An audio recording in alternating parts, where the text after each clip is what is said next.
Well, the U.S. Army just got a giant boost for ammo production. And this is going to change everything for the U.S. military if they play their cards right.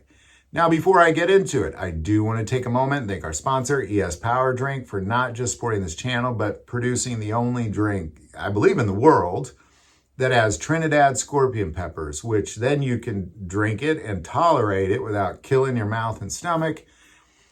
And you reap the benefits of the health benefits of that, the capsaicins that's in there. It helps you burn fat.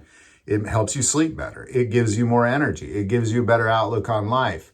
And it also allows you to build up a tolerance. And then in addition to that, they're also now making these ice chips, which it's just like a thing you throw in your mouth and it heats up your body as if you've been in a workout, then brings it right back down, just burning calories as if you've been in a workout.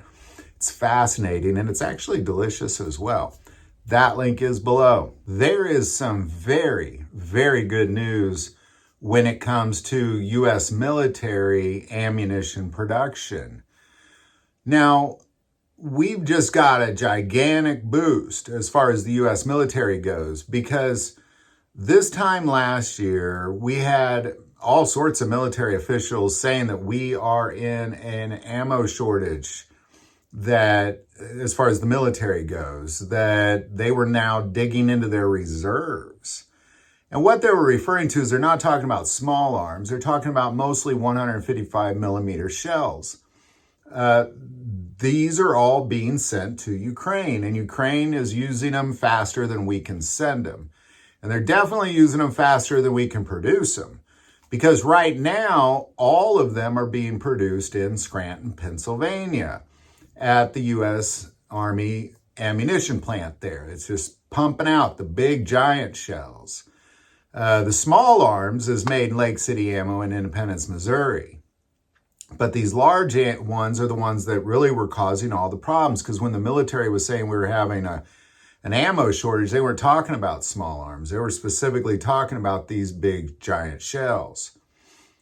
Now, the reason we just got a boost is because all of them, just as far as we can produce, we're sending them off, digging into our reserves. We just can't quite even get our reserves back to capacity yet, because everything, we're just sending them everything. Now, what has given us this boost? First of all, it really kind of went under the radar. I haven't heard really anybody talk about it other than on this channel. And I've seen a few articles about it. But last week, the president of Ukraine was in Scranton, Pennsylvania, checking out that ammunition plant that was producing 155 millimeter shells.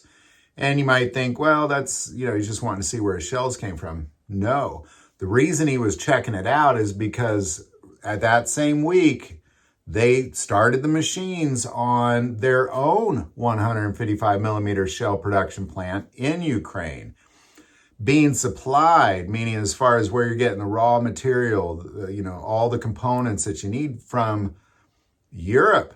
So ultimately now what you have is you have Ukraine producing their own shells, and it's being fed by Europe. So that means that in theory, again, I don't know what the U.S. military's plan is, but in theory, they can then turn that production, and they should turn that production into production for the U.S. military, American ammunition for the American military. Because, God forbid that we need them anytime soon. We wouldn't have them if we needed them, because they got them all.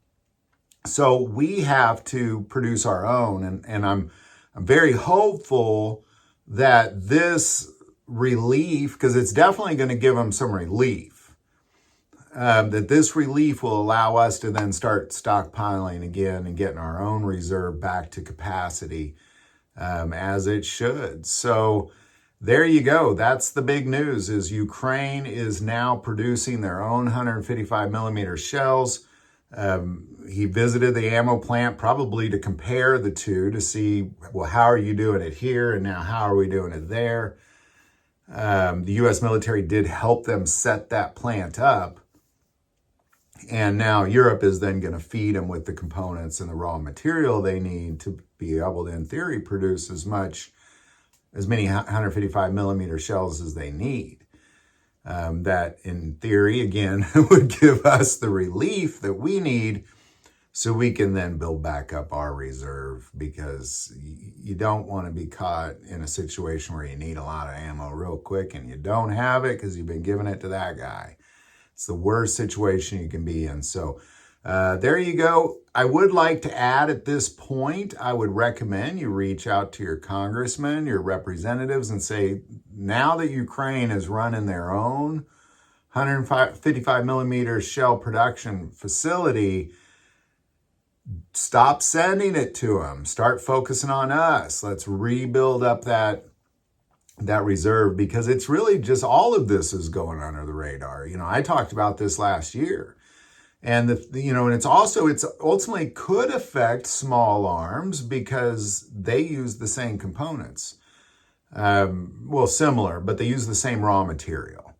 The raw material that goes into those shells is very similar raw material that's going into the little tiny bullets. So those are going to affect us. If we start running out of raw material because we're making all that for Ukraine, then we're going to run out of raw material to produce our own bullets. So there you go. Any thoughts or insight on any of this, especially if you have any insight? Love for you to put that below. Do you want to take a moment and say, most people watch this channel, hey, they're not subscribers? Click that subscribe button. Greatly increases the algorithm and our ability to get these messages out. That link is below. But the most important part of this channel, we take prayer requests. So please don't ever hesitate to send that in. Thank you for watching this episode of God, Family, and Guns. And as always, love God, love your family, and love guns.